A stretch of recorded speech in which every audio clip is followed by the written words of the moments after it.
దేవుని ప్రత్యక్షతలో మరో దినం. ఈ ప్రపంచంలో సంపూర్ణత ఉన్న వ్యక్తిని ఎవరైనా చూశారా? ఎవరి ప్రేమలో ఉన్న లోపం లేని ప్రేమను చూశారా?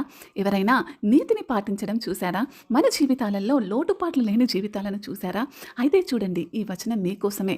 కొలసీలకు రాసిన పత్రిక 1వ అధ్యాయం 19వ వచనంలో ఆయన యందు సర్వ సంపూర్ణత నివసింపవలెననియు, అంటే యేసుక్రీస్తునందే దేవుని సంపూర్ణత నిండుగా ఉందని. దీని అర్థము క్రీస్తు లోపం లేనివాడని, ఆయన ప్రేమ పరిపూర్ణమైనదని, ఆయన క్షమ సంపూర్ణమైనదని, ఆయన శక్తి అపారమైనదని ప్రతి క్రైస్తవుడు కూడా తెలుసుకోవాలి.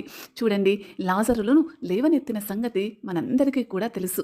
మరి ఎప్పుడైతే లాజరును లేవనెత్తుతున్నాడో, మరి ప్రభువుకు లాజరు చనిపోయినప్పుడు ఆయన సోదరులు కన్నీరు పెట్టారు, జనాలు బోరున విలాపించారు. కానీ ఆ కన్నీళ్ల మధ్య ఒక దేవుడు నిలబడ్డాడు. అతని పేరే యేసు. ఆయన ప్రేమించాడు, ఏడ్చాడు, బతికించాడు. అవునా కాదా? ఎందుకంటే ఆయన సంపూర్ణమైన ప్రేమతో, సంపూర్ణమైన శక్తితో, సంపూర్ణమైన కరుణతో ఉన్న దేవుడిగా మనం ఆయనని చూస్తున్నాము. నీకు లాజరు లాంటి పరిస్థితి ఉందా? నీ ఆశలు చనిపోయాయా? నీ విశ్వాసం కుంగిపోయిందా?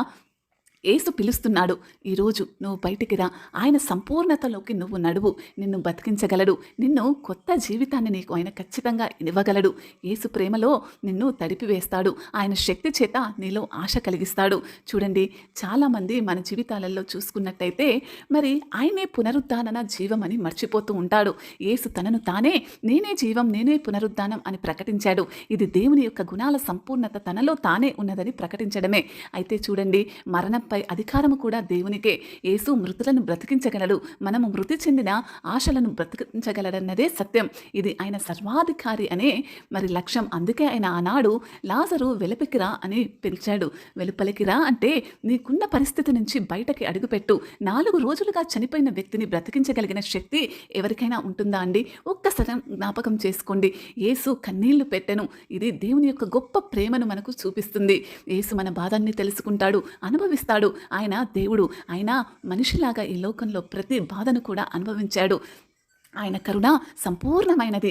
మన కన్నీళ్లు తుడిచే దేవుడు ఆయన అని మనం తెలుసుకొని, మరి యేసుకు ముందే తెలుసు ఈ రోగం మరణార్థము కాదని. ఆయనకు లాజరును బ్రతికించాలన్న ఉద్దేశం ఉన్నది.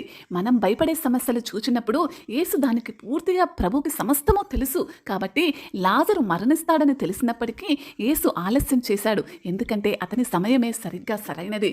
దేవుడు సమయ పాలనలో కూడా సరైనది. ఈరోజు నీ జీవితంలో ఉన్న కొన్ని సమస్యలు ఇంకా తీరట్లేదని చూస్తున్నావా? అయితే సమయోచితమైన సహాయం గల దేవుని సంపూర్ణ ప్రేమ ఈరోజు నీ దగ్గర, నా దగ్గర ఉంది. అందుకే ప్రభువా, నీవు ప్రేమించు వాడవే అనారోగ్యంగా ఉన్నాడు అని చెప్పినప్పుడు యేసు మార్తను, ఆమె సోదరిని లాజరు